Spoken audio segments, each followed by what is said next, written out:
जयराम जी की भैया और सब समाचार ठीक बानो? सब ठीक बा। अच्छा ये बताई रोरा संजीव कुमार नंबर 1 चैनल देखे नहीं? हाँ देखे नहीं। कॉमेडी हाँ। कैसन लगला बताई तो एकदम तनी? बढ़िया लगला। बहुत बढ़िया लगला नो? एकदम बढ़िया। सब कोई देखेला? सब कोई देखला। बहुत बढ़िया।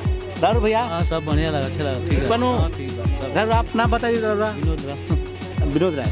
विनोद राम, हाँ। अच्छा ठीक बा। डुमरा घर चलिए बहुत बढ़िया। भैया हमारा संजीव कुमार नंबर 1 कॉमेडी देखी नहीं? हाँ हाँ कैसन लगला? बढ़िया लगा, अच्छा लगेगा। मजेदार लगला मजेदार ना? लगेगा, हाँ। यही तरी रोज दुलार प्यार देते रही ए से एक से बढ़िया कॉमेडी मिली झकास। ठीक नो? जयराम जी की।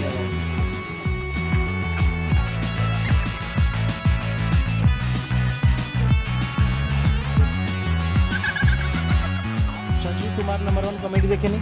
जी कैसन लगेला? ठीक बा। होने ताकि बढ़िया लगेला नो? हाँ ओकरा बारे में कुछ कहे करो रखे?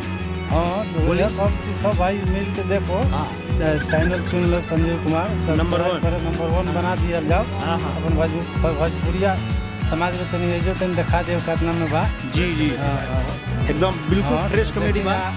सब्सक्राइब करें जा। हाँ शेयर सब्सक्राइब सब जरूर करी। यो सबके मन बढ़ी। जी फिर हाँ जी आपका नाम? नरेंद्र कुमार सिंह बक्सा, बक्सर बिहार। हाँ ठीक। Hero Sanjeev Kumar number 1 comedy देखे नहीं? देखिए जा, ई क्वेश्चन लग रहा है बहुत बेस्ट लगेला, अच्छा सुंदर और बढ़िया। बाकी हम सब आदमी भाई बहन मिल सब अपना क्षेत्र का आदमी बन के सब काट हटे। हाँ आए कॉमेडी के रोज सब देखिए ज़्यादा से ज़्यादा शेयर सब्सक्राइब करी। लाइक करी। हाँ बहुत अच्छा बटुए हमन के करका के पढ़ावल जाओ। जी बहुत बढ़िया रही। जय हिंद, जय भारत माँ। जय।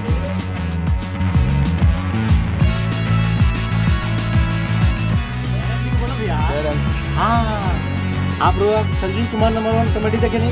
हाँ देखिए। अच्छा ये कॉमेडी देखे रोज क्वेश्चन लगेला?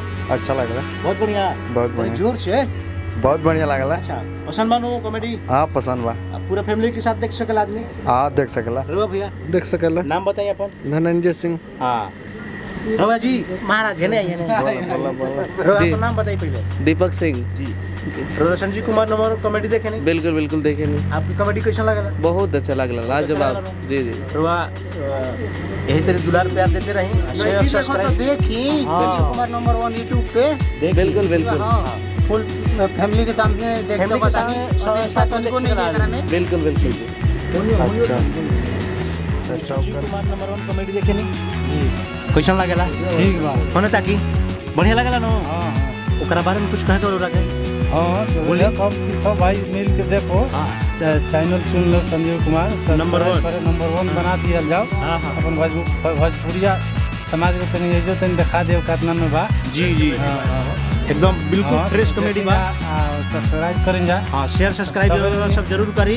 यो सबके मन बढ़ी। जी फिर हाँ जी आपका नाम? नरेंद्र कुमार सिंह बक्सा, बक्सर बिहार। हाँ ठीक। Hero Sanjeev Kumar number 1 comedy देखे नहीं? देखिए जा, ई क्वेश्चन लग रहा है बहुत बेस्ट लगेला, अच्छा सुंदर और बढ़िया। बाकी हम सब आदमी भाई बहन मिल सब अपना क्षेत्र का आदमी बन के सब काट हटे। हाँ आए कॉमेडी के रोज सब देखिए ज़्यादा से ज़्यादा शेयर सब्सक्राइब करी। लाइक करी। हाँ बहुत अच्छा बटुए हमन के करका के पढ़ावल जाओ। जी बहुत बढ़िया रही। जय हिंद, जय भारत माँ। जय।